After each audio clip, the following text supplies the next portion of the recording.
Oi, Nabila. Olá, tudo bem, Tudo Fernanda? bem, menina? Joia!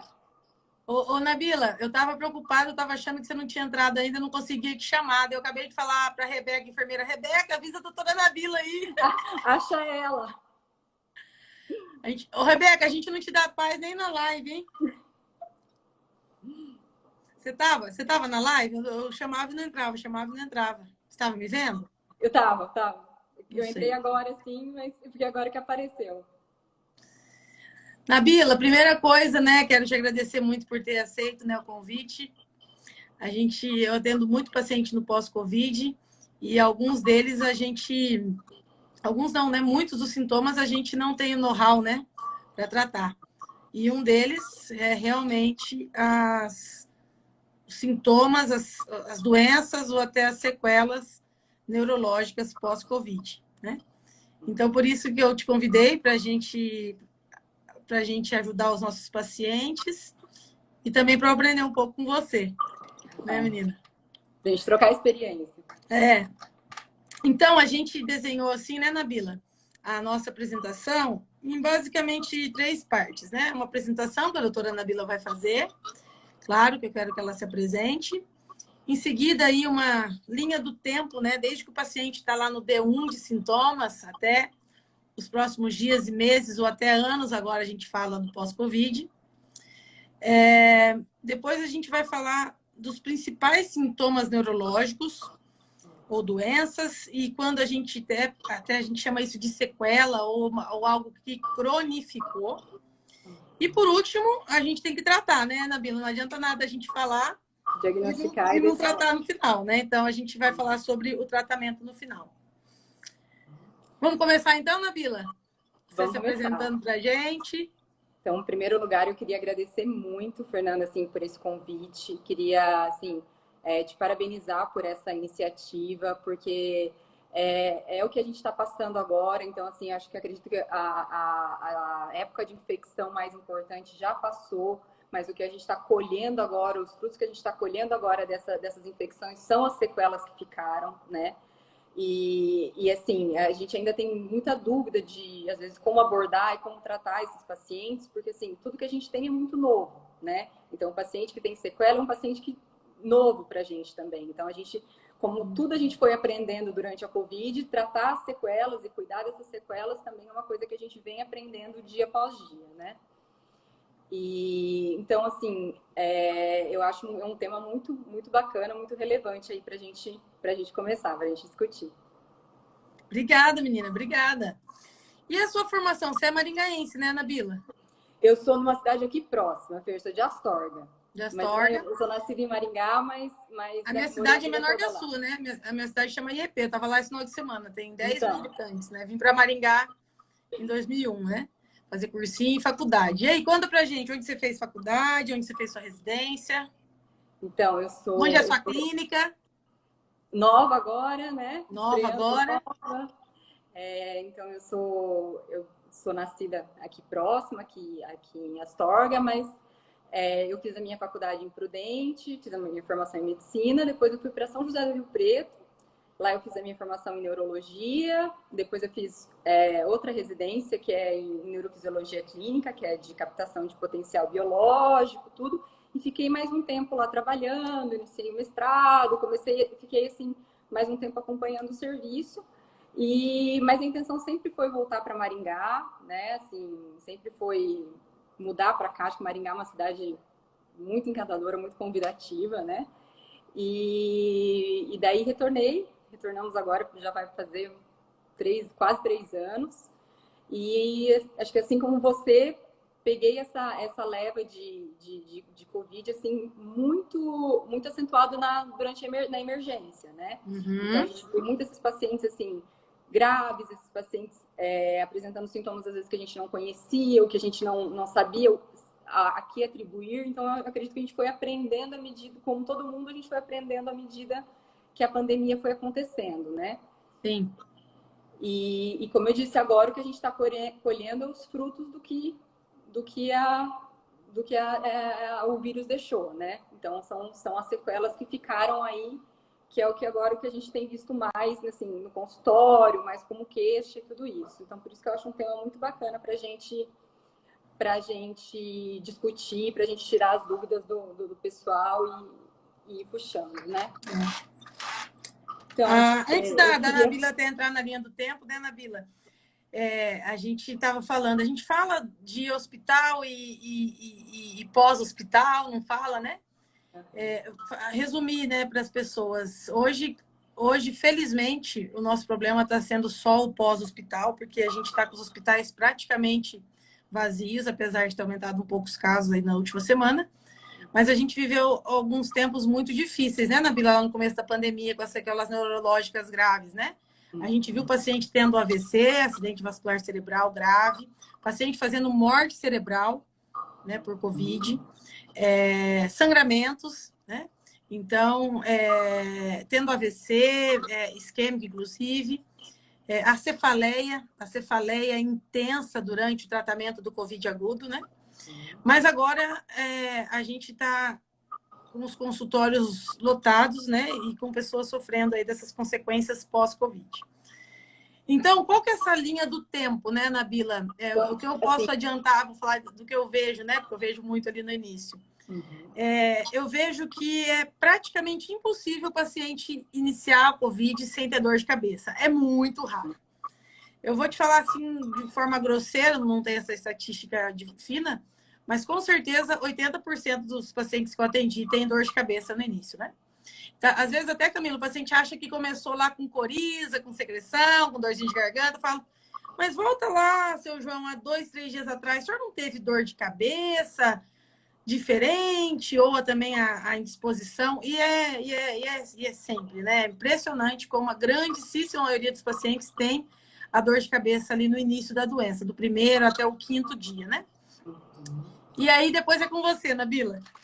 Então, assim, para dar início, Fernanda, eu, assim, em primeiro lugar, agradecendo a todo mundo que está entrando na live, acompanhando, né? O que a gente puder contribuir, o que a gente puder orientar e passar e trocar de experiência, eu acho que isso enriquece muito, né?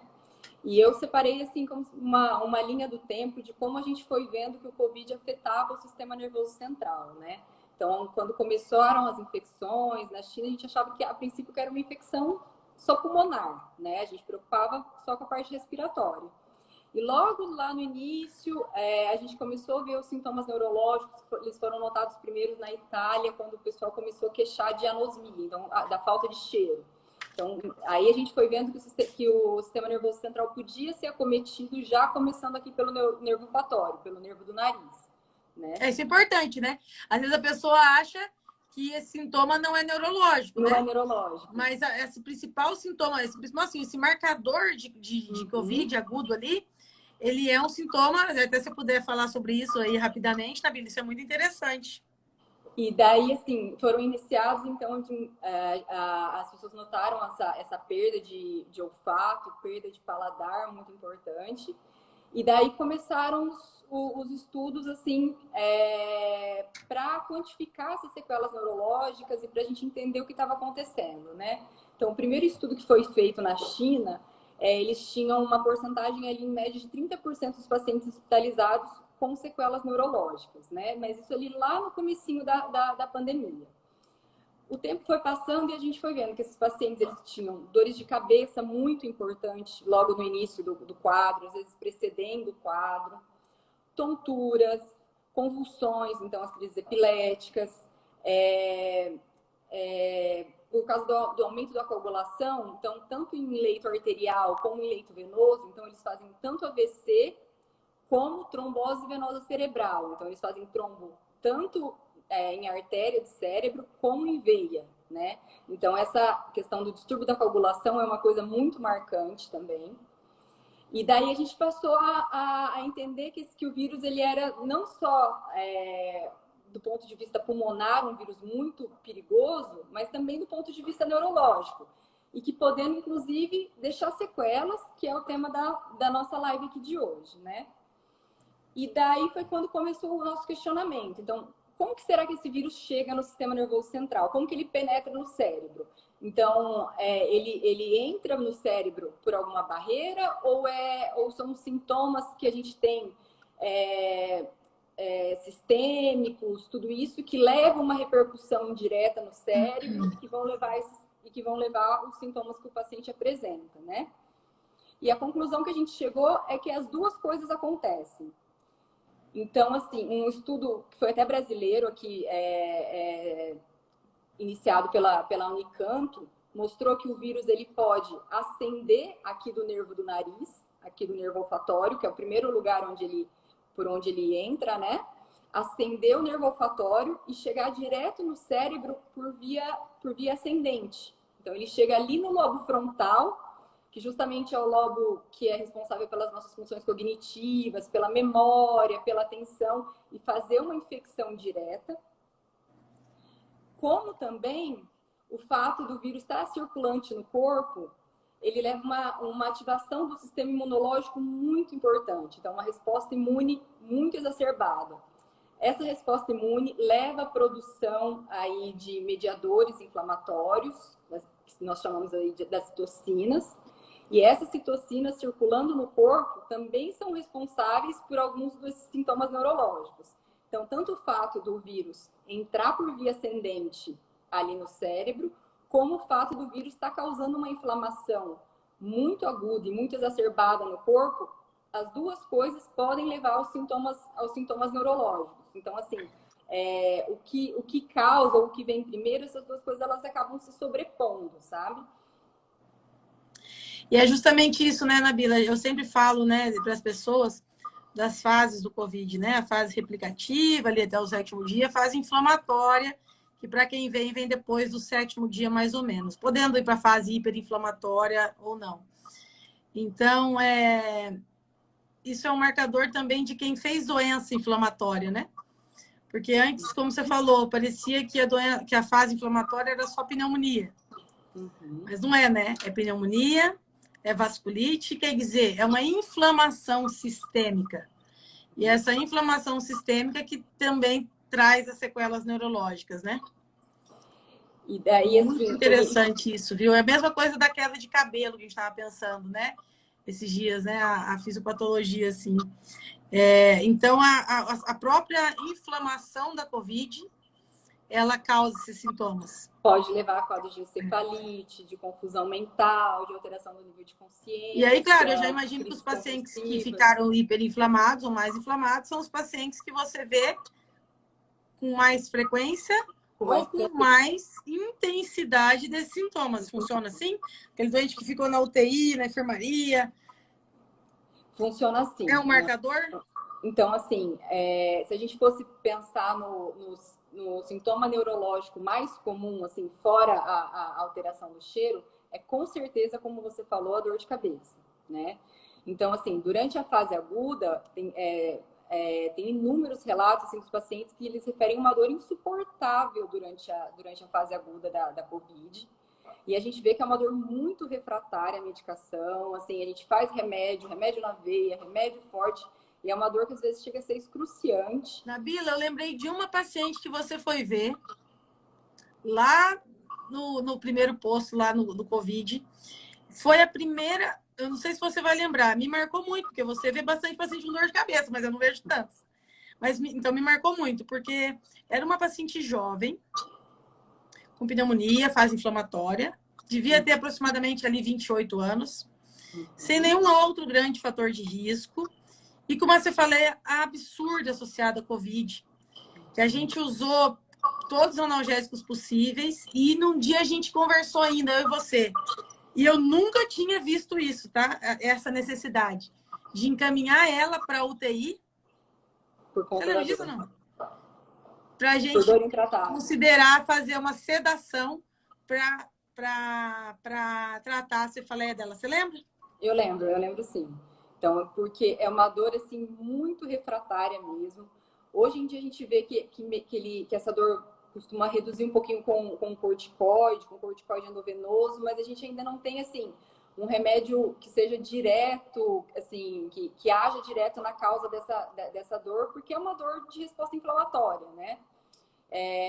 Então, assim, o sintoma mais comum, com certeza, é a dor de cabeça. E essa dor de cabeça, como você falou, 80% dos pacientes apresentam ali na fase aguda, mas muitos deles carregam essa dor por mais tempo. Então, a gente começa a falar em sequela a partir da 4ª semana depois do contágio. Então, a gente tem as primeiras 4 semanas, que a gente considera como a fase aguda. Quando cessa essa fase aguda, quando a gente entra na fase já de recuperação, na fase que a gente já não tem mais ação ali do vírus, a gente começa a falar em o que ele deixou de sequela, né? O que ele deixou ali de lesão e que pode estar causando sintomas. Então, assim... Então, os pacientes, Nabila, que estão com dor de cabeça pós-Covid, pouco intensa ou muito, mas que não tinham dor de cabeça antes, eles devem procurar um neurologista. Com certeza. Isso é considerado cronificação, né, da doença, podendo até ser uma sequela mesmo, assim, algo que precise tratar com o uso com medicamento contínuo, é isso? Mesmo porque a gente não tem já me adiantando um pouquinho, a gente não tem, assim, um número, uma data de quando essa sequela vai remitir, de quando essa sequela vai sumir, né? Então, a gente vê que a maioria dos casos, dos sintomas neurológicos, seja dor de cabeça, seja tontura, seja alteração, assim, de memória, alterações cognitivas, elas melhoram nas primeiras semanas, primeiros meses. Mas tem pacientes que, depois de um ano e meio de infecção, persistem com a sequela. Então, a gente ainda não sabe se em alguns casos, essa sequela pode ser, digamos que, permanente, né? Certo. Então, assim, a gente já tem que começar meio que trabalhar isso ali, sabendo que aquilo ali pode se arrastar, né? Certo. E aí, na sequência, anosmia, dor de cabeça... E daí, como você perguntou, assim, se os pacientes mais graves, se eles têm chance maior de desenvolver, né? Então, assim, as sequelas principalmente acontecem nos casos graves, então nos casos que são hospitalizados, principalmente nos casos que precisam de terapia intensiva, que precisam ir para UTI, mas elas também podem acontecer em casos leves. Então, assim, não é incomum a gente vê paciente hoje que chega, vamos supor, com um quadro de uma tontura nova. Abriu uma tontura nova, muito importante, paciente jovem que nunca teve tontura, e a gente vai testar para o Covid e ele dá positivo. Então, o paciente não teve sintoma respiratório, teve um sintoma respiratório muito leve, muito frustro, mas ele abre o quadro aí mostrando um sintoma neurológico, seja uma tontura, seja uma insônia, uma dificuldade de concentração, uma mudança de humor. Então, a gente vê a própria cefaleia, que é muito intensa. Então, assim, a gente tem visto hoje em dia casos mais leves que abrem com sintomas neurológicos e que a gente só acha o Covid procurando, né? Entendi. Tontura, então, anosmia, dor de cabeça, tontura. E aí, Nabila, na linha ainda do tempo, né? A gente sabe que tem a alteração de cognição. O que você me diz ali? Quando você vê mais importante aí no Covid ou no pós-Covid? Então, tem até um estudo em fase final, que está sendo feito aqui no Brasil também pelo INCOR e pela USP. E o desfecho dele, eles estão provando, estão mostrando com os pacientes deles, que mais de 80% dos casos dos pacientes que tiveram Covid, então mais de 80% dos pacientes infectados, eles vão apresentar alguma alteração cognitiva, tá? Então, assim, pode ter sido uma forma leve, uma forma moderada, uma forma grave, não importa, mas o fato de ter tido contato com o vírus leva a uma alteração cognitiva, leva aí a um prejuízo da memória, tá? Então, esses pacientes, eles começam a ter alteração da atenção, dificuldade de concentração, isso a gente vê muito no consultório, o paciente, assim, queixa muito rotineira, assim, a gente está presenciando isso junto. Dificuldade de concentração, dificuldade de focar numa leitura, numa tela, dificuldade de focar numa reunião, uma maior dificuldade para realizar o trabalho ali do todo dia, uma tarefa de casa. Então, o paciente fala assim, que fica como se fosse com uma estafa mental, como se fosse com um cansaço crônico mental. Né? Você sabe que eu vejo isso ali muito já na fase aguda, né? Ou logo após o Covid, porque os pacientes, às vezes, assim, pacientes com alto nível de produção, né, cognitiva ou mental, ou que precisa muito da memória. E aí, não, doutora, mas eu preciso voltar a trabalhar, e estou bem, né? Saturação boa, tal, já está com 15 dias ali, às vezes 20 dias pós início dos sintomas. E aí eu percebo que eles se frustram muito, porque existe, eu chamo isso daí, eu falei, olha, igual a fadiga, né, muscular, a fadiga ali respiratória, cada um dá o nome, pode acontecer, a gente vê com frequência uma fadiga mental. Então, não se frustre, não se assuste caso você não consiga desenvolver todas as suas atividades que você tinha no seu trabalho. Mandar tantos e-mails, visitar tantos clientes, enfim.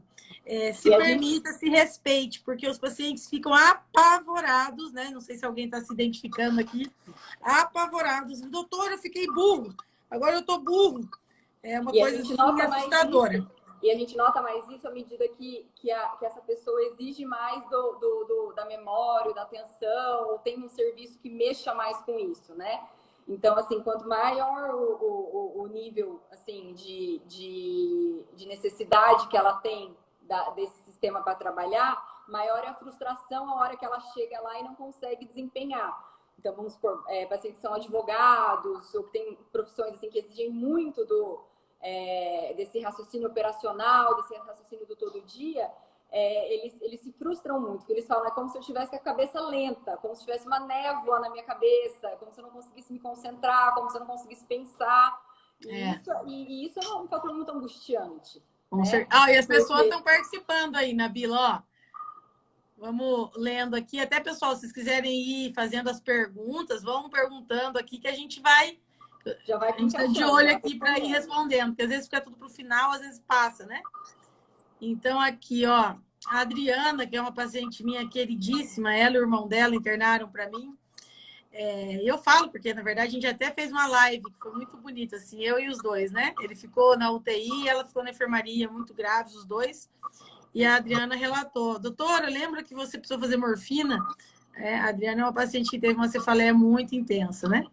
A Rebeca, cefaleia intensa, eu sinto e vejo bastante pacientes lá com isso, que é a nossa amiga enfermeira lá do Hospital Maringá, né? Deixa eu ver aqui. Eu precisei de morfina, lembra, doutora? Assim, Vera, a mãe teve Covid grávida e agora a menina está com febre, continua e não se descobre o que é. Pode ser Covid?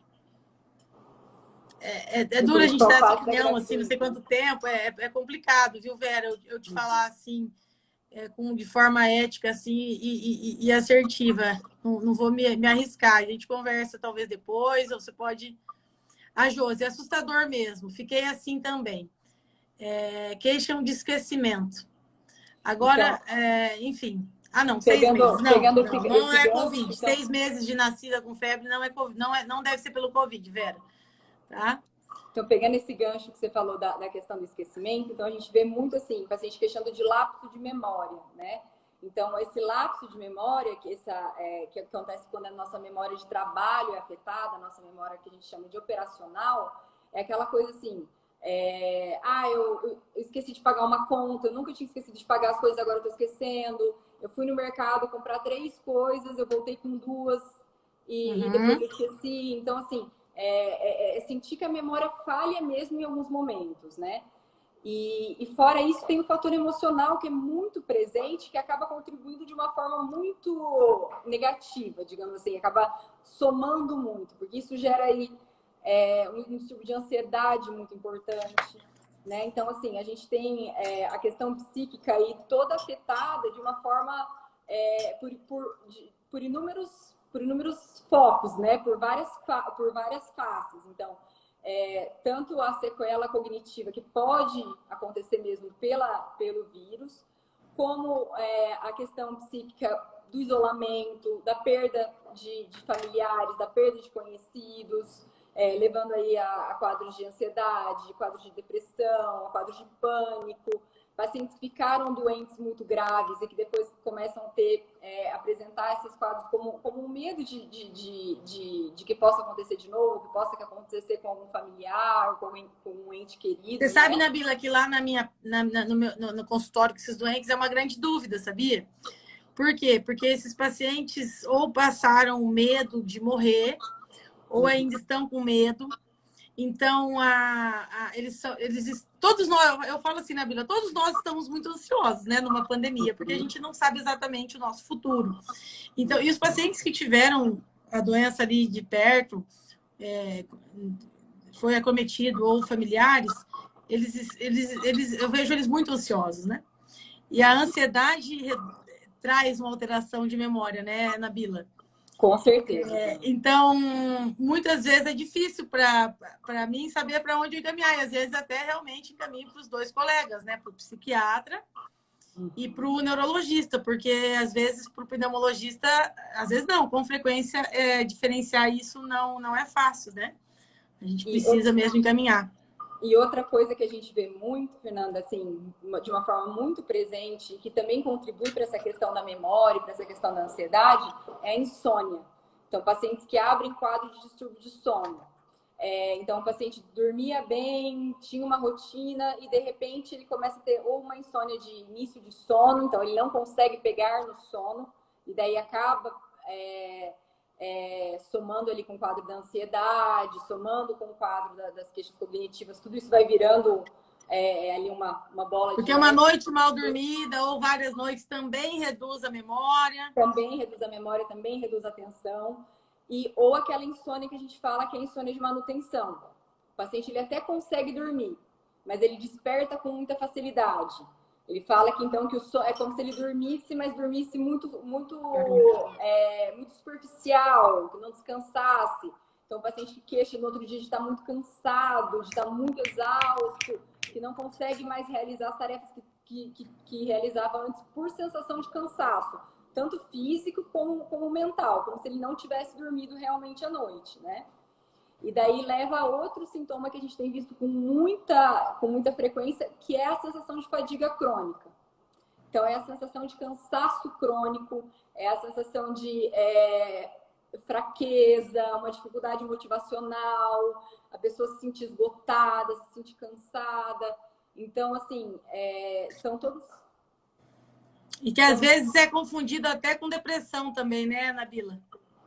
Exatamente. Então, às vezes, a pessoa vai procurando, assim, às vezes o familiar leva e fala, não, acho que depois ele ficou deprimido, porque ele não consegue mais fazer as coisas que ele fazia, não está conseguindo ir trabalhar, que eu acho que é um ponto muito importante que você falou. A gente tem que respeitar o tempo do corpo se curar, né? Porque a gente vê que o paciente sai e já vem aquela cobrança do voltar para o trabalho, do voltar para as atividades, do voltar a render normalmente, como se ele não tivesse tido uma infecção que levou a uma inflamação gravíssima do corpo, né? Então, fica aquela pressão, assim. Então, agora que então sarou, saiu do hospital, né? Tem que é importante a gente falar isso, sabe, menina?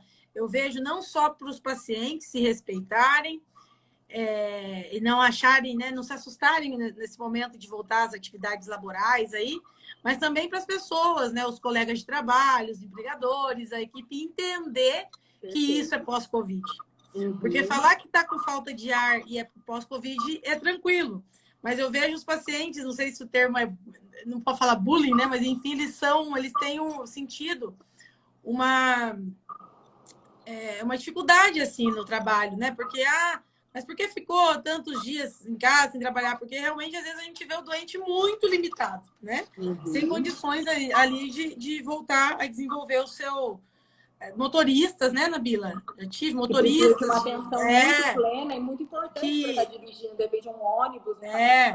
Ou que operam máquinas, né, de alta produção, às vezes até que precisa de um controle motor também muito fino, não só cognitivo. Então, acho que isso é importante a gente estar falando, né?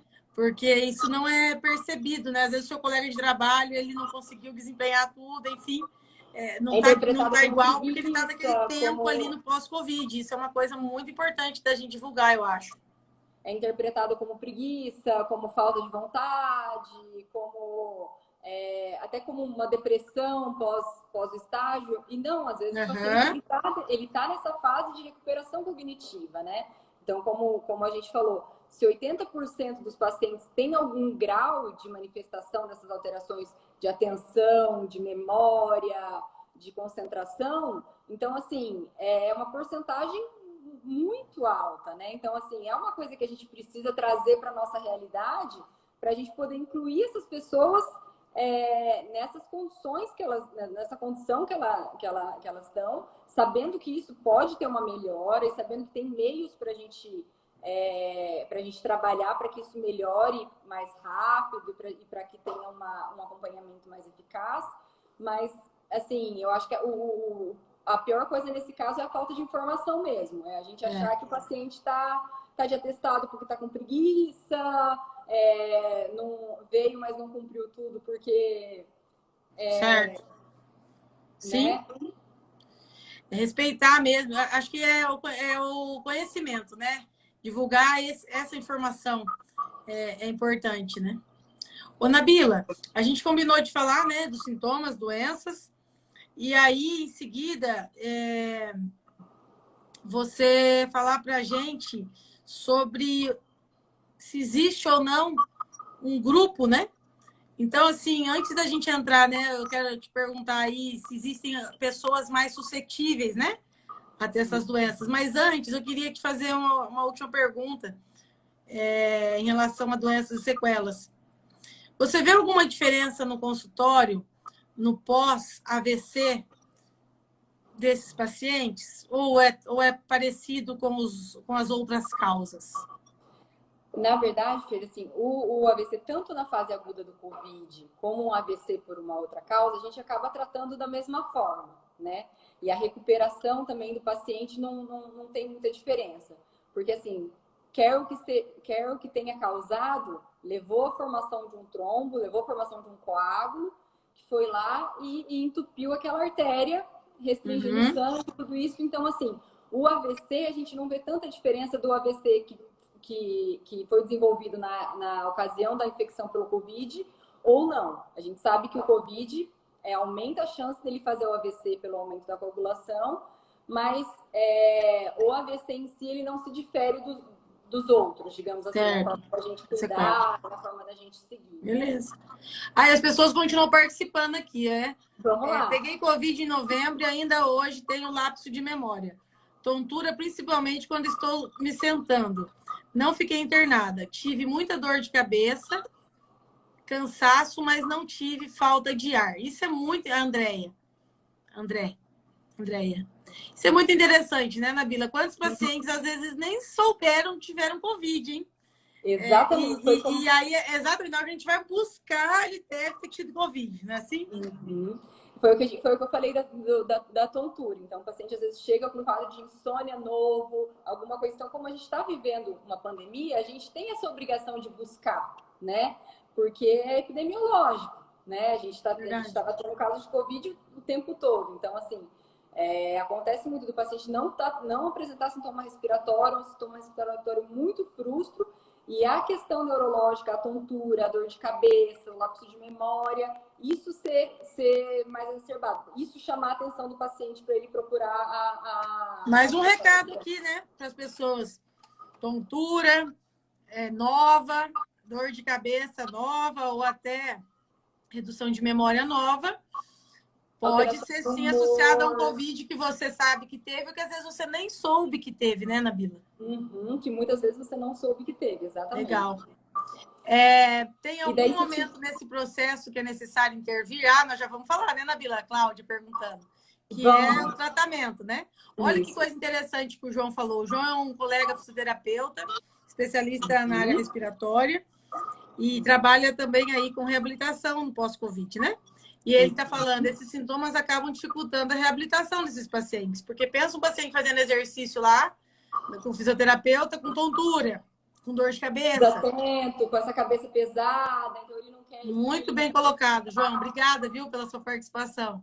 Aí a Valderê, sabe-se que os vacinados podem também ter Covid. Se tiverem a as sequelas como se tiverem. Se tem sequela como nos não vacinados. Como nos não vacinados. Sim, sim. É claro que o paciente vacinado, a grande maioria deles vai fazer doença leve, né? E essa é a grande proteção da vacina. Mas os pacientes que fizerem doença mais grave ou mais inflamatória vai ter mais sintomas neurológicos, né, Camila? Olha lá, Ivonete. Camila, tá vendo aí? Nabila, dá uma olhada aí, Ivonete. Eu tive uma dor muito forte de cabeça, precisei tomar medicação na veia várias vezes durante a quarentena, porém não tive outros sintomas. É isso aí. Isso mesmo. Isso mesmo. E até, dando um gancho, Fernanda, você perguntou assim, se tem algum paciente que tem maior propensão a ter algum tipo de descompensação neurológica, né? Então, como a gente falou, ela acontece mais nos casos graves, mas acontece com muita frequência também nos casos leves ou mesmo nos quadros que são assintomáticos do ponto de vista pulmonar. Então, a gente fala que o COVID ele é um grande descompensador de doenças neurológicas crônicas. Então, vamos supor, aquela pessoa que tem um quadro de uma tontura, mas que está bem compensado, que usa medicação de vez em quando, que faz um tratamento regular. Quando ela se infecta pelo COVID, essa tontura exacerba de uma forma muito importante. Então, tudo que ela tinha ali de neurológico, em pequenas proporções, depois da infecção, esse sintoma vem de uma forma muito exuberante. Então, o paciente que tem dor de cabeça, às vezes tem dor de cabeça, mas já fez um tratamento, hoje em dia tem dor leve, bem esporádica. Esse paciente tem muito mais chance de ter uma dor muito forte durante a fase aguda e durante as fases subsequentes, aí, onde acaba virando uma sequela mesmo na infecção, né? Então, a pessoa ela tinha um sintoma neurológico, mas estava bem controlado, ela vivia bem, e daí, a partir da infecção, esse sintoma fica muito exacerbado, tá?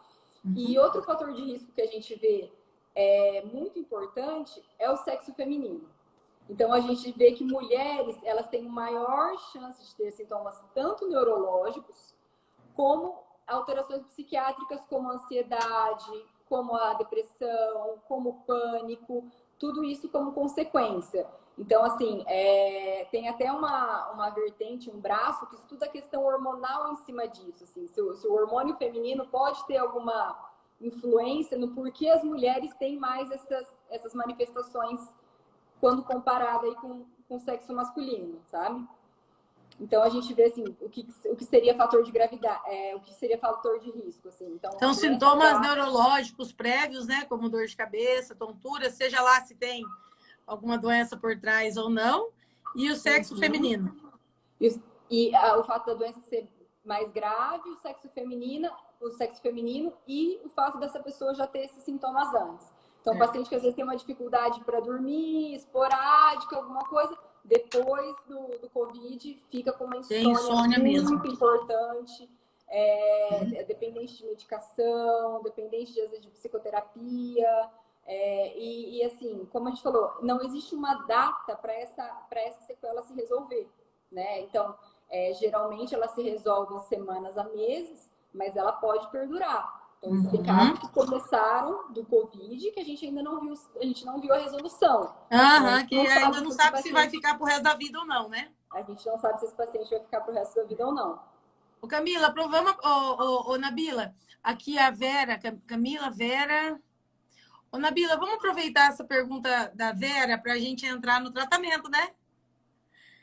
Ó, a gente está aí com 15 minutos de live ainda.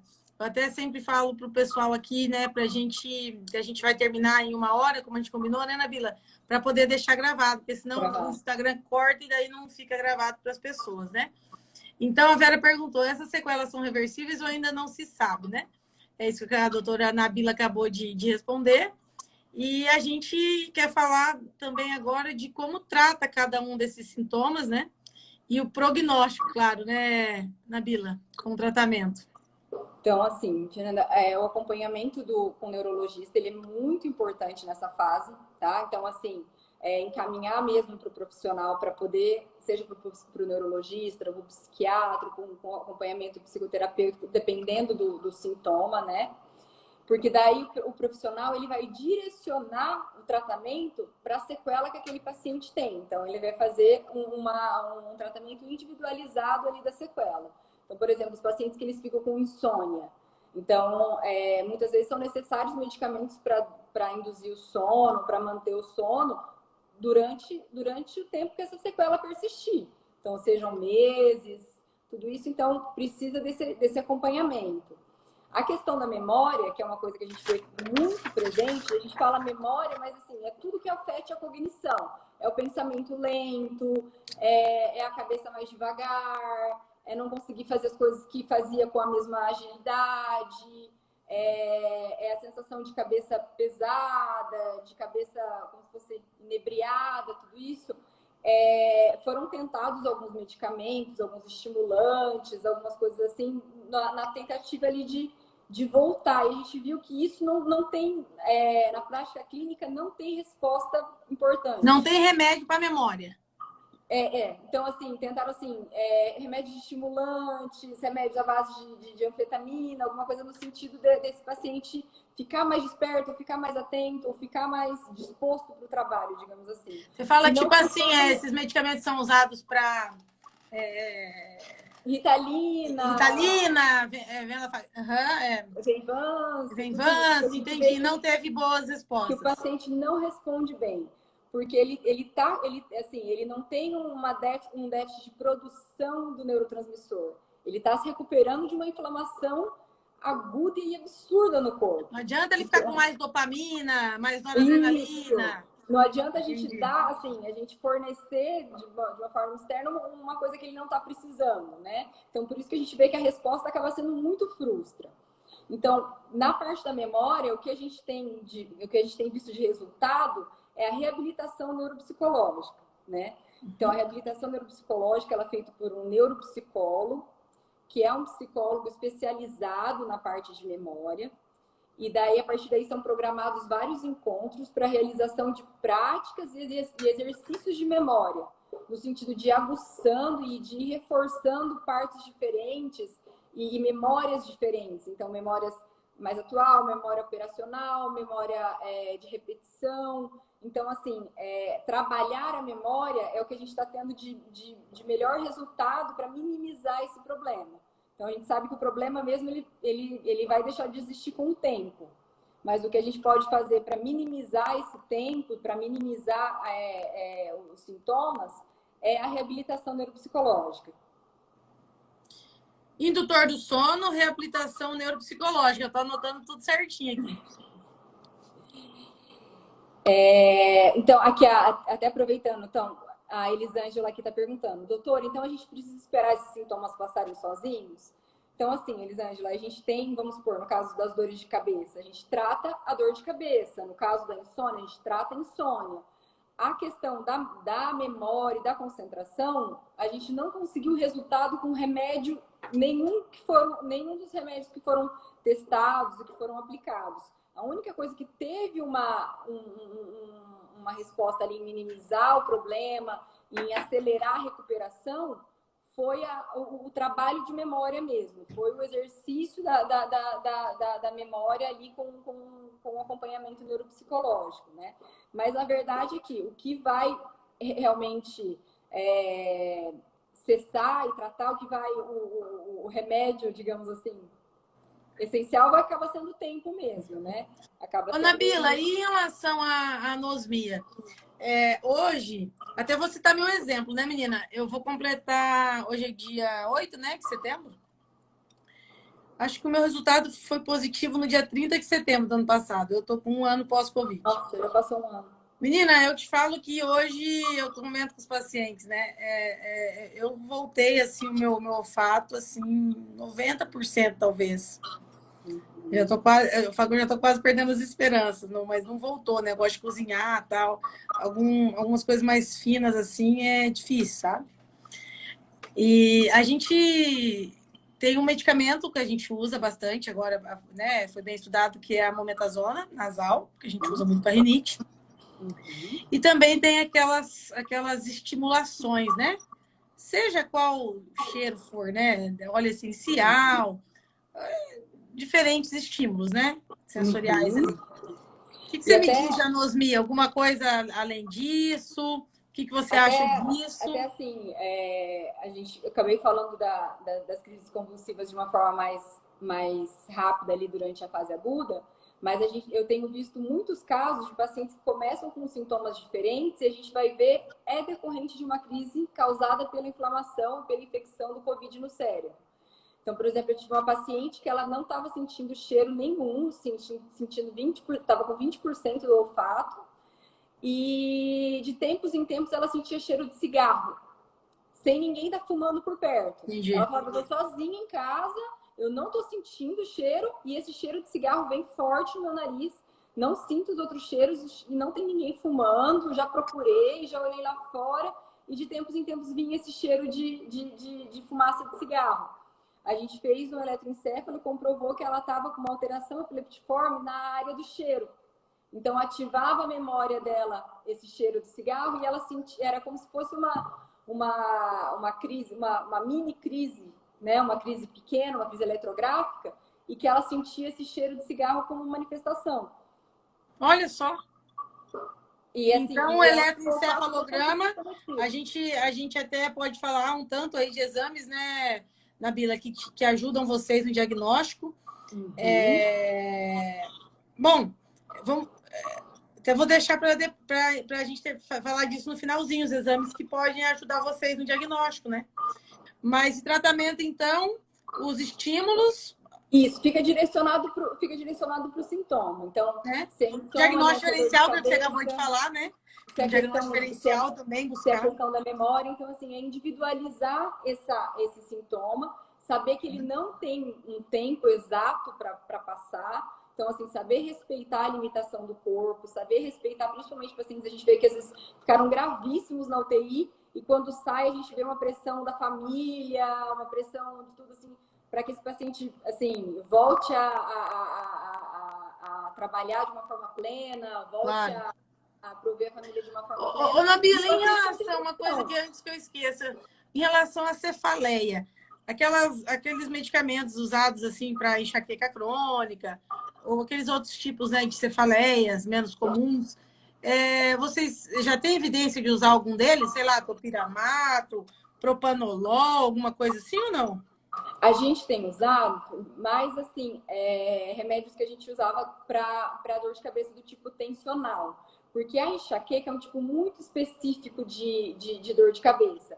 Então, assim, seja o remédio para cortar a dor na hora, os triptanos, então sumatriptano, o razatriptano, o Sumax, o Cefalive, aqueles que a gente fala que são antimigranosos, que são remédios indicados para quem tem enxaqueca, eles geralmente não funcionam. Então, a resposta vem melhor com anti-inflamatório, com remédio, como se fosse para uma dor de cabeça ali do tipo tensional. Então, não tem indicação daquelas medicações de cefaleia ou enxaqueca crônica? Não, isso não... Quando passa de 3 meses, aí sim. Né? E quais usam mais, assim? Uhum. Que é o tempo que a gente tem para considerar a dor de cabeça crônica para começar a tratar, né? Entendi. Então, aí sim vem os medicamentos meses, a gente começa com tratamento profilático, preventivo, né? Mas, assim, usar remédio específico para enxaqueca, o enxaque, o Sumax, essas coisas a gente não vê, porque a gente vai na farmácia, é o primeiro que cai na mão, né? É o primeiro que o farmacêutico, assim, acaba indicando, mas a gente não vê resposta. A gente vê resposta mais ao anti-inflamatório mesmo. Uhum. Então, naproxeno, ibuprofeno, dose baixa de corticoide. Inclusive, paciente que está na emergência, que está com quadro agudo, respondendo bem a dose de corticoide no venoso. Então, por ser um processo inflamatório, é como se a gente agisse mais na fonte, né? A gente tentasse tirar a inflamação. Entendi. A inflamação não repercute como dor, né? E vocês usam anti-inflamatório, assim, até quanto tempo? Até 4 semanas, então, ali mais ou menos? Isso. Entendi. Ô, Nabila, nós temos 5 minutinhos, acho que dá para falar rapidinho dos exames, né? Você já acabou de falar de um que aí ajudou no diagnóstico diferencial, que é o eletroencefalograma. Isso. Fora isso, Fernanda, a gente também vê muito quadro de microtrombos, assim, microcoágulos que são causados pela infecção do vírus. Então, a gente sabe que o vírus aumenta a coagulação do corpo.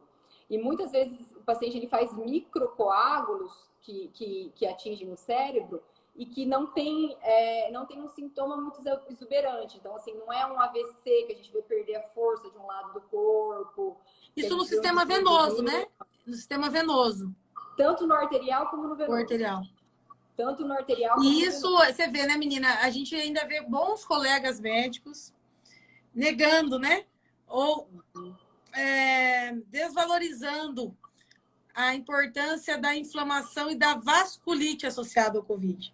Exatamente. Então, a gente vê muita embolia pulmonar, a gente vê os trombos, a gente já viu até isso no sistema também, mesmo, né? Trombose venosa profunda, o periférico. Então, assim, é impressionante como o Covid faz uma vasculite, né? Uma inflamação dos vasos, né? De forma sistêmica, né? Que é o mesmo vaso, né? Digamos assim, é o que está na cabeça, que é o que está no pulmão, que é o que está na perna. É uma continuidade, então, né? Aquilo atinge o corpo todo, né? Então, assim, não ia ser diferente na cabeça, assim, né? Não ia deixar de Acho que esse é outro grande recado, né? Que a Covid é uma vasculite, além dos sintomas graves agudos, como embolia pulmonar, como AVC ou trombose venosa cerebral, pode fazer também essas doenças aí crônicas, né? Microtrombos, microcoágulos, causando dor de cabeça, tontura e levando dor de cabeça, levando a quadro de esquecimento, a quadro de mudança comportamental, porque assim, dependendo de onde o coágulo se instala, por menor que ele seja, é onde vai começar o sintoma. Então, se ele pega, digamos assim, a parte ali mais interna do cérebro, o sistema límbico, às vezes o paciente tem mudança de humor muito importante. Esse paciente ele começa a ficar agitado, não dorme, às vezes fica mais agressivo. Então, assim, então, às vezes, assim, a gente não pode menosprezar esses sintomas e colocar tudo na conta, assim, do emocional, tá nervoso. Ô, Nabila, e para ver isso daí é ressonância só mesmo, né? De preferência, ressonância. Então, ressonância, o eletroencéfalo, tomografia de crânio, em alguns casos? Na tomografia, eu costumo brincar que, assim, fazer uma analogia que a tomografia é como se fosse uma foto preta e branca e a ressonância uma foto digital, né? Então, a tomografia ela vai ver alterações mais grosseiras. Então, AVCs maiores, restrições maiores ou com mais tempo. A ressonância, ela já consegue ver áreas inflamatórias bem pequenas, bem pontuais, ela é muito assertiva para isso. E ela dá para a gente também aquilo aconteceu. Né? Porque a gente pode ver uma alteração ali e não saber se aquilo aconteceu agora ou se já era uma coisa antiga do paciente. Então, a ressonância ela tem esse diferencial de poder datar para a gente mais ou menos de quando aquilo aconteceu, né? Quando foi o evento. E mais algum exame assim? Eletroneuromiografia para ver alguma lesão periférica? Às vezes existe assim? A gente tem pego também, Fernanda, como uma sequela, muita lesão de plexo braquial em pacientes que ficam internados na UTI, por causa da prona. Então, o paciente que fica pronado muito tempo, ele acaba fazendo uma lesão e às vezes até uma divulsão aqui do plexo, que é dificílima recuperação, né? Porque, assim, se esse nervo... Se ele chega a lesionar a ponto de seccionar, a recuperação da movimentação ali daquele membro é muito difícil. Então, a gente lembra aquela síndrome lá da lua de mel, quando dorme aqui, não tem? Isso. Agora, você imagina o paciente com a mão para trás, pronado ali dias e dias e dias. Obesos, muitas vezes obesos. Recebendo medicação naquele braço, então o braço precisa, às vezes, ficar hiperestendido, alguma coisa para a medicação poder correr. Então, assim, não são incomuns quadros de lesão de plexo. E lesão direta do Covid? Vocês veem, assim, direto a gente começou, assim, apareceram alguns casos de Guillain-Barré, né? Então, assim, que é quando o nosso sistema imune, ele reconhece aquele vírus como uma coisa anormal, como uma coisa externa, e o sistema imune começa a combater e vai levando a paralisação dos membros, começando pelas pernas, de uma forma assim, simétrica, e vai ascendendo. Então, assim, vai levando uma redução do movimento das pernas, uma redução dos reflexos, e isso pode ascender e chegar até a parte respiratória e travar a respiração, tá? Sim. Esse era um medo muito grande quando começou o Covid. Se a gente ia ter essa síndrome de Guillain-Barré, se a gente ia ter essa resposta imune aí que o corpo reconhece isso como um agente muito estranho e começa a produzir esses anticorpos que vão paralisando a musculatura, mas não foi uma coisa muito presente. Então, assim, tem raros casos de descrição, mas não foi uma coisa que aconteceu muito. Em contrapartida, vamos supor, a gente teve muitos casos de Guillain-Barré pela vacina da H1N1 em 2016, se eu não me engano. Foi uma cepa assim que teve assim casos assim muito importantes, aconteceu assim, triplicaram, quadriplicaram os casos. Covid não faz tanto essas lesões, então, né? Não é tão frequente, né? Não é tão frequente pegar o sistema nervoso periférico. O que a gente vê mais Nabila, no periférico muita informação importante aqui hoje, hein? Nem imaginava que a gente ia conseguir falar tanta coisa em 1 hora, hein, menina? Verdade. E passa rápido, né? E passa rápido.